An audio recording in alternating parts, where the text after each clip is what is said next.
지금 우리 윤석열 정부는 특활비를 포인트로 해서 국정을 운영하시는 분들 같아요. 특활비 쌈짓돈이 2,792억 원이야? 2,792억 원?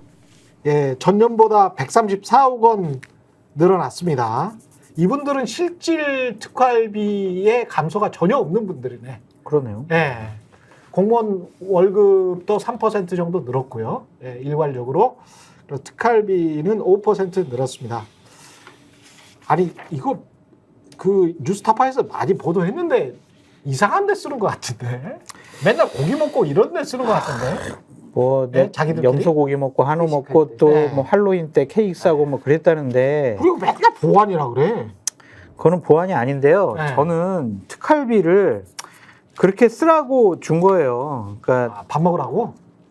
이제 예를 들면 검찰에 주는 거는 검찰에 수사비가 적으니까 그리고 월급도 적으니까 뭐 날 새서 수사도 해야 되고 혹시 수사관들 잠복 근무도 해야 되니까 그 경비를 보존해주는 차원에서 특활비를 주는 건데 또 예를 들면 또 어떤 마약 수사를 하게 되면은 또 이제 정보원에게 또 밥도 사주고 어떤 좀 활동비도 좀 주고 뭐 그렇게 쓰라고 한 건데 그 정도로 유능한 수사관이 많지 않아요. 지금은요? 마약 정보 그 생활비로 쓰는 거예요 지금? 지금 다 생활비로 쓰는 거잖아요. 옛날에 홍준표 시장이 그것처럼 그냥 사모님한테 갖다 드리는 거 아니야. 월 3천만 원 갖다 줬다고. 아니 특활비. 뭐 네.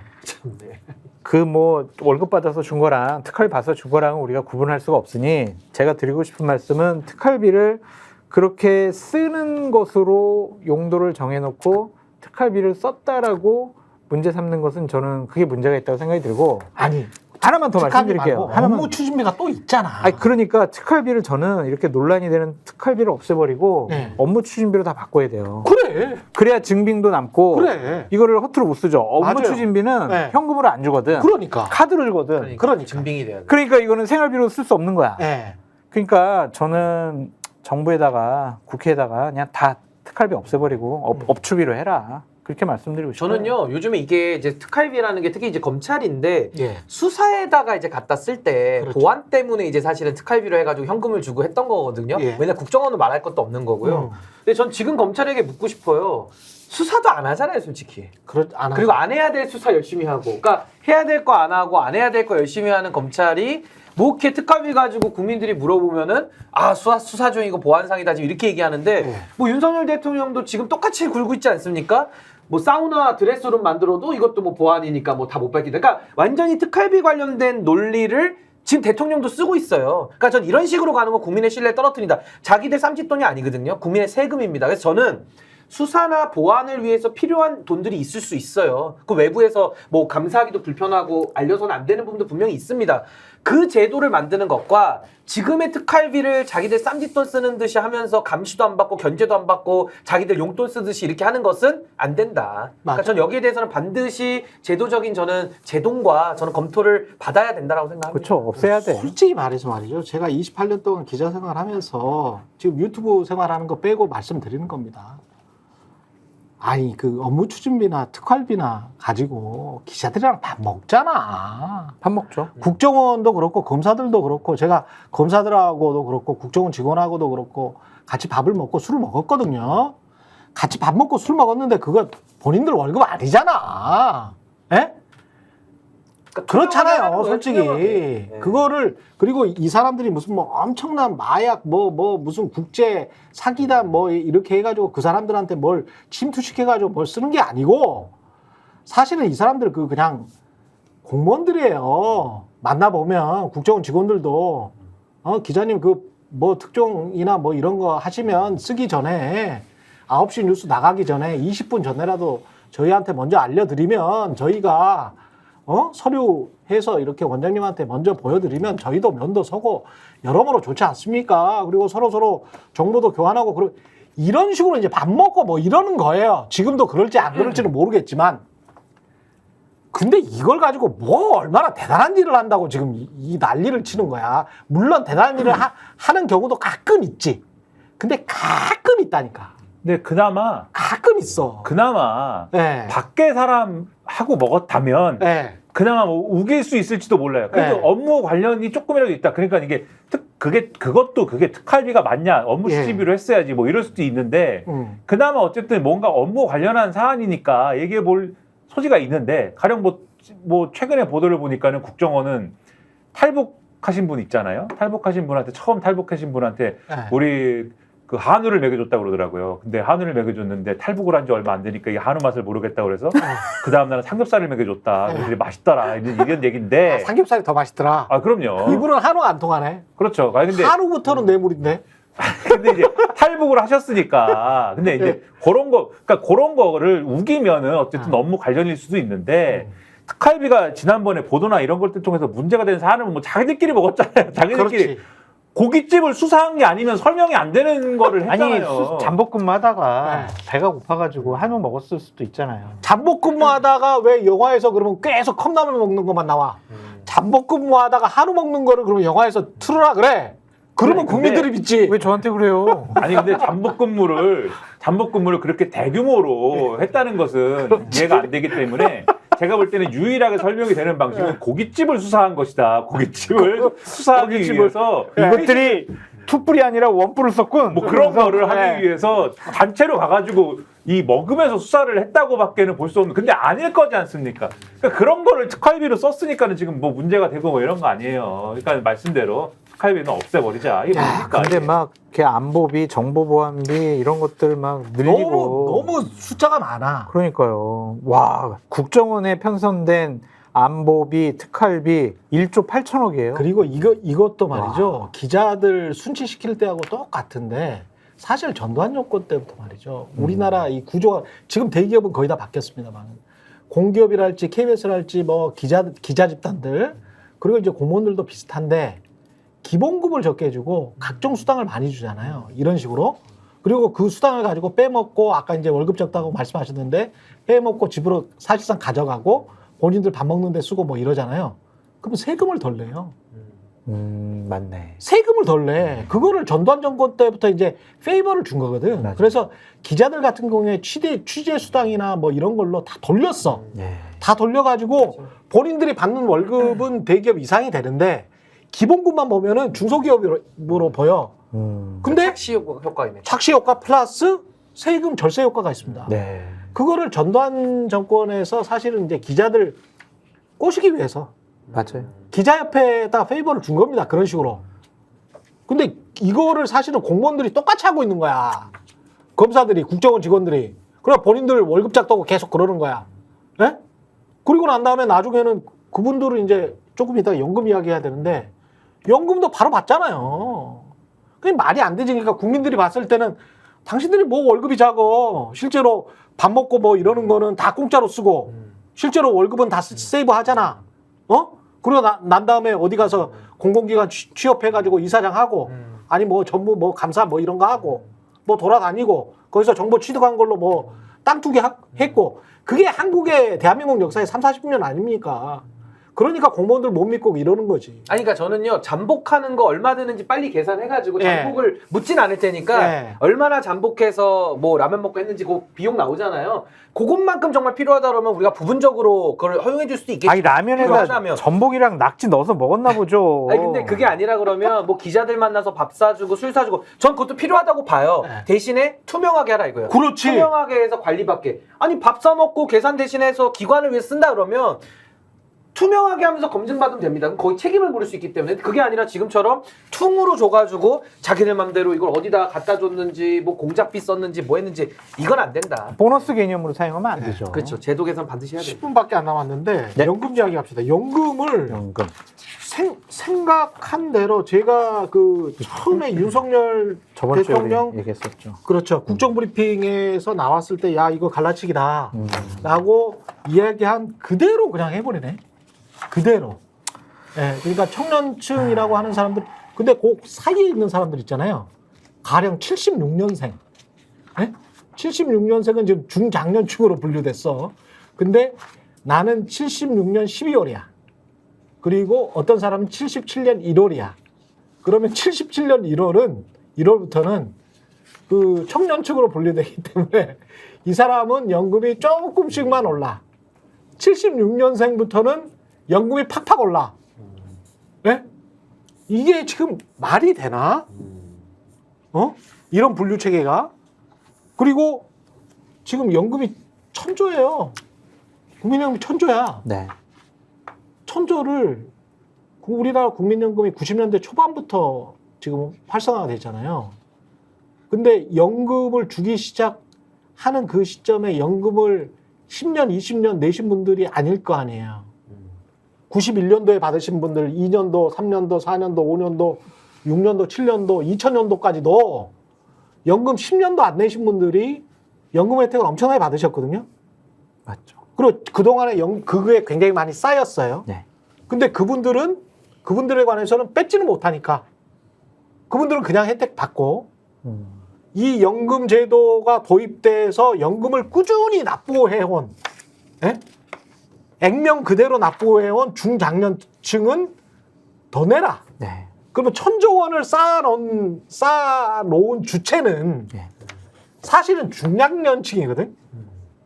이거는 산업화 세대하고는 전혀 다른 문제입니다. 그렇죠. 역사가 90년대 초반부터 시작됐기 때문에 이른바 이제 X세대부터예요. X세대부터 연금을 제대로 쌓기 시작한 거야. 한 94, 5년부터. 그러면 그 전에 사람들은 기여도 별로 없었는데 연금은 훨씬 더 큰 혜택을 받아가시고 그 중간에 1,000조를 지금 쌓고 계속 쌓고 있는 중장년은 야 허리 더 휘어. 그래서 더 많이 연금 내. 니들은 나를 찍지도 않았잖아. 4060은 또 뭐 그렇게까지 생각하면서 아니 저는 그렇게 생각할 수밖에 없잖아. 그리고 난 다음에 이제 젊은 세대. 야, 젊은 세대 이대남은 지난번에 준석이랑 한번 해줬지. 그러니까 조금씩 내. 조금씩 내. 이게 세대 갈라치기이지 이게 뭐야. 어떻게 이런 발상을 하냐고. 국회에서 이것은 충분히 좀 여야가 논의를 하게 될 것으로 보여지고요. 저는 어쨌든 연금 개혁은 해야 된다고 좀 생각이 듭니다. 그래서 이 개혁안이 최경영 앵커님께서 말씀하신 것처럼 세대 갈라치기인지 아니면 어쩔 수 없는 선택인지는 좀 국회 과정에서 좀 논의해봤으면 좋겠고, 거듭 말씀드리지만 국민연금뿐만이 아니라 사학연금, 공무원연금, 군인연금 이것도 손 봐야 돼요. 안 그러면 그 연금 충당 부채 때문에 나라의 재정이 흔들릴 수가 있거든요. 그래서 저는 참 잘했기도 하지만 위험스러운 것은 정부가 국민연금에도 어느 정도 국가가 보장해준다라는 규정을 넣었잖아요, 이번에. 그거 잘한 거야. 잘한 건데 참 재정이 감당할 수 있을까? 그런 걱정도 있어요. 아니, 그러니까 지속 가능할 수 있을까? 지난번처럼 국회에서 나온 것처럼 세대 갈라치기 하지 말고 정상적으로 그렇게 하고 그다음에 여기서 빠진 게 GDP의 1%를 국가에서 보조하는 선진국처럼 그래서 2,000조 원 정도의 GDP 중에서 20조를 지금이라도 투입을 하면 그거 가지고 수익이 또 남기 때문에 20조 원의 6%면 얼마예요? 6, 12.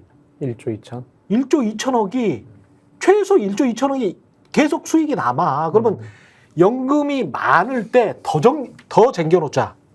예? 그러니까 올리는 걸 저는 반대하지는 않아요, 솔직히.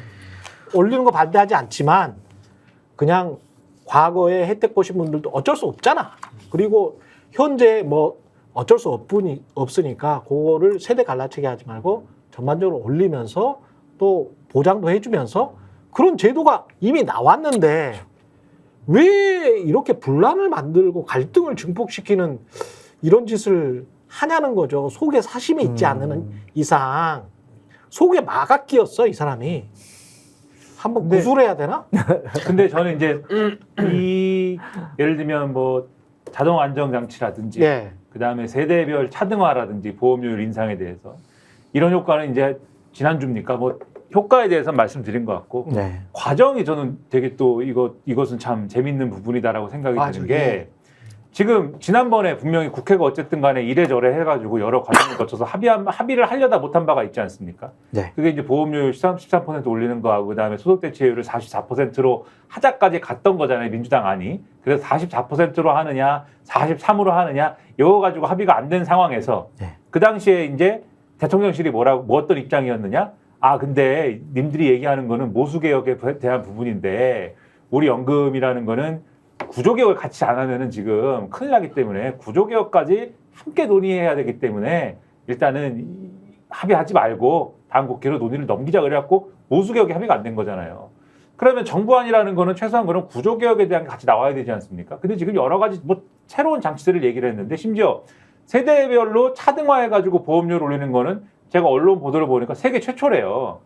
세계 최초의 세계 기록을, 최초야. 세계 최초의 기록을 또 이게 누구 머리에서 나온 거야? 근데 도대체? 아무튼 간에 네. 근데 요 세계 최초의 기록을 썼는데 아무튼 간에 보통은 이제 소득별로 그렇지. 예, 더 버는 놈은 더 내고 그렇죠. 덜 버는 놈은 더 내고 뭐 요거 네. 가지고 하는 거지 세대별로 이렇게 속도를 이게 하는 거는 세계 최초인데 아무튼 간에 그러면은 최소한 이번에 그러면 구조개혁을 어떤 방향으로 하느냐가 나와야 되지 않습니까? 근데 결국 이번에 이런 장치 저런 장치 다 얘기한 것도 결국은 보험료율 오르는 거를 어떤 속도로 할 것이냐 이런 얘기하고 그 다음에 소득 대체율과 관련돼서 즉 연금을 얼마를 내가 받는 거야를 관련해서 향후에 어떻게 이게 조정될 수 있어라는 얘기하고 요게 덧붙여져 있는 거잖아요 지금. 그러니까는 구조개혁에 대한 얘기는 사실은 아니에요. 모수개혁에 플러스 뭐 보조적인 게 붙어 있는 것이지. 그럼 구조개혁에 대한 얘기를 안 할 거면 지난번에 국회 합의한 거에 대해서는 왜 그런 어깃장을 놨습니까? 그렇지. 이런 얘기를 할 거면 그렇지. 세계 최초의 장치를 얘기하고 막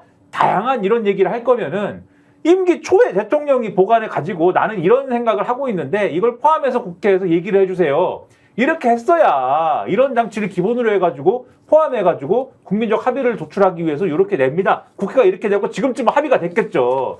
지금 이렇게 얘기해가지고 과연 국회가 이거 합의하겠습니까? 그래서 저는 그래서 효과에 대해서는 이미 이제 쭉 말씀드렸으니까 그 부분은 제가 리바이벌은 안 하는데 과정도 이거는 연금개혁을 하기 위한 어떤 의지가 실린 과정이냐에 대해서도 상당한 의구심이 있다 이겁니다. 근데 저는 그 사회적 합의가 당연히 필요하지 않겠습니까? 그렇죠. 연금 문제는 네. 너무 예민하기 때문에 맞아요. 이게 정말 뚜렷한 방법이 없으니까 우리가 이렇게 오랜 시간 해결 못했고 이거 해결 안 하면 또 시한폭탄 돼서 언젠가 터진다는 거잖아요. 그러니까 전 매우 어려운 문제인데 이 문제에 대해서 저는 여쭤보고 싶은 게 공적연금이 과연 신뢰가 가능하냐? 그러니까 신뢰를 이어갈 수 있느냐가 전 첫 번째 의문이고 이거 개선도 가능하냐? 왜냐하면 아니 자식들을 한 2명씩 난다는 걸 전제해놓고 이 판을 짰는데 지금은 출산율에 대해서도 지금 0.5로 이제 수렴돼가지고 이제 인구 0으로 간다는 거 아닙니까? 이건 명확한 현실이잖아요. 그러니까 저도 이 인구 문제에 대해서 이게 해결되지 않으면은 연금에 대해서는 어떤 안을 갖고 오고 어떤 숫자를 껴맞춰도 이 근본이 해결 안 된다. 그러면 전 이걸 갖다가 세대적으로 나누거나 뭐 이런 방법이 다 불필요한 게 대한민국에서 지금 안 힘든 세대가 어디 있습니까? 그렇죠. 저는요 0세부터 100세까지 정말 제 눈에는 다 불쌍하고 다 힘들어 보여요. 그렇죠. 지금 대한민국이. 맞아요. 그런데 어디를 더 고통을 주고 어디를 더 배려하겠다? 이게 불가능한 얘기예요. 그렇죠. 그럼 저는요. 지금 상황에서 우리가 해야 될 일은 뭐냐? 이 연금제도에 대한 실패를 인정하고 전 이걸 더 살리려고 노력할 필요가 없이 소득 재분배와 사회 안전망을 짤 수 있는 또 다른 체제를 차라리 고민하는 게 더 낫다. 그럼 저는 그게 뭐냐? 저는 이제 이재명 대표의 기본사회론이나 그 취지는 제가 동의하지만 그동안에 얘기했던 기본소득에는 제가 동의를 못하는 이유가 선거 때마다 철학적 배경 없이 나왔거든요. 근데 그런 게 아니라면 저는 정말로 예를 들면 일자리가 사라지고 있다. 무인화되고 있다. 지금 다 기계가 대체하고 있다. 그리고 고용 유연화라는 것도 우리가 받을만 하거든요. 이런 노동 정책을 갖다가 우리가 도입하는 걸 전제로 그리고 복지도 지금 복지 가보십시오. 내가 어디 복지에 해당되는지도 모를 만큼 복지가 엄청 복잡하게 돼 있어요. 이런 것도 효율화를 한다라는 걸 전제로 해서 전 연금 문제를 선택제로 좀 가는 게 좋겠다. 국회에서 할 거예요. 네, 해서 논의. 선택제로 하면서 연금을 풀 사람은 풀어주고 탈퇴를 가능하게 한 다음에 예. 저는 기본소득을 낮은 단계라도 제가 지금 말씀드린 이런 노동정책이나 여러 가지 복지 정리라는 거를 전제로 해가지고 저는 그런 형태의 기본소득 그래서 저는 이름을 이제 이걸 동행소득이라고 그냥 부르는데 이런 차제의 어떤 구조개혁을 기반으로 한 미래 형태의 그런 소득구조를 전 좀 고민하는 게 더 낫지 않겠냐. 자꾸 연금에 매달리는 것보다는 전 좀 더 다른 평면에서 우리가 고민해봐야 되지 않을까? 근데 그런 생각 좀 많이 합니다. 신 변호사님, 저도 이렇게 연금 자율적인 선택에 의해서 가입 탈퇴 여부를 결정하는 게 맞을 수도 있다라고 생각이 드는데 그렇게 되면 아마 연금 제도가 지속 가능하지 않을 것 같아요. 그러니까 예를 들면 건강보험 문제도 그렇잖아요. 맞아. 네. 저는 건강보험 이게 탈퇴하고 싶어요. 저는 병원을 안 가니까 거의. 근데 많은 금액을 보험료로 내니까 너무 아깝더라고요. 예. 근데 제가 안 내고 저 같은 사람이 안 내면 상대적으로 좀 취약한 분들, 나이 드신 분들, 그분들이 건강보험 혜택을 못 받을 것 같아요. 그래서 저는 세금 낸다라는 생각으로 건강보험을 내고 있는데 만약 이런 것들도 자율적인 선택을 하라고 한다면 과연 공적 연금, 공적 보험이 지속 사라지죠. 가능할까? 그러니까 그런 생각이 저는요, 네. 이 부분은 조금 우리가 분리해서 볼 필요가 있는 게 공적연금도 사실 준조세라 그래서 소득재분배 기능이 있거든요. 네. 그러니까 저는 그 소득재분배 기능을 이 지금 죽어가고 있는 연금제도를 가지고 우리가 굳이 소득재분배를 논의할 게 아니라 네. 차라리 그건 조세제도를 우리가 좀 더 가진 사람, 좀 더 많이 벌고 여유 있거나 아니면 불로소득을 많이 얻는 사람들에게 우리가 세금을 좀 더 물리는 방향으로 가는 게 맞지. 이걸 가지고 공적연금이라고 하는 이 정말 그 오래된 틀, 정말 인구구조나 이런 게 과거의 틀을 갖다가 지금 만들어 놓은 제도가 돼 있는 건데 이걸 유지시키고 이걸로 소득재분배하겠다고 유지시키는 건 전 좀 맞지 않는다. 차라리 조세제도를 개편해서 저는 말씀하신 부분을 해결하는 게 맞고 연금에 대해서는 연금이 연금 기능을 못하니까 오히려 제가 말하는 구조개혁은 연금 구조개혁이 아니고 사회 전반적인 구조개혁을 통해서 정말 이제는 기본소득, 이재명 대표가 말하는 기본소득과는 좀 다른 얘기로 저는 그런 좀 더 고차원적인 얘기를 좀 이제 해봐야 되지 않을까? 왜냐하면 일자리 감소 문제는 너무 심각하거든요. 그럼요. 정부가 늘 거짓말하는 게 그겁니다. 국민 여러분 속지 마세요. 어느 대통령 후보든지 간에 나오면 일자리 100만 개 늘 공약해요. 100만 개를 못 만듭니다. 그러니까 100만 개 채우려고 세금 넣어가지고 다 일자리 만들고 풀 뽑고 있거든요. 그게 아니라 이제는 일자리가 없어요. 젊은 사람들도 생각해 보시죠. 신문 열받는다. 배달이나 주유소 그 옛날에 셀프 주유소 없었을 때는 주유소 죽겠습니다, 저도. 알바라도 했는데 지금은요. 카페에서도 키오스크 다 들어가지고 뭐 알바 자리도 못 구해요. 그러니까 이게 연금이라는 게 소장님 말씀대로 이 소득 재분배도 있는데 더 중요한 건 사회 부조 기능에서 60대 넘어서 은퇴자들만 그럼 소득 재분배 그 사회 보장 기능이 필요하냐 그게 아니라 이제는 정말 20대, 30대, 40대 모든 세대가 다 어렵기 때문에 조금 더 이거는 일자리 무인화와 일자리 감소 부분까지 같이 좀 논의를 해봐야 된다. 전 그런 생각이 좀 듭니다. 이 세상 뒤엎어야 됩니다. 제가 정말 볼 때 귀엽는 요새 국회에서 무슨 레닌 얘기하고 무슨 볼셰비크 혁명 얘기하는데 좋다. 국민의힘이 얘기했잖아요. 레닌 얘기하고 볼셰비크 혁명. 네. 그렇게 갑시다 그러면 국민의힘이 얘기했으니까. 또 차별금지법 찬성론자예요? 예? 차별금지법 그것도 찬성론자예요? 합시다. 차별금지법. 아 네. 그럼 공산주의자네. 어? 안창호 인권위원장의 기준에 의하면 빨가지고 공산주의자야. 빨가면 또 국민의힘인데. 네? 네, 여기까지 정치본색 하겠습니다. 장성철 소장 그리고 신윤규 변호사, 김연아 평론가 함께했습니다. 고맙습니다. 감사합니다. 저희가 얘기할 때 오셔가지고 라이브로 관전하시기 바랍니다. 반드시 주변 사람들 데리고 오시기 바랍니다. 구독, 좋아요, 알림 설정 해주시기 바랍니다. 좀 살려주십시오. 저 좀.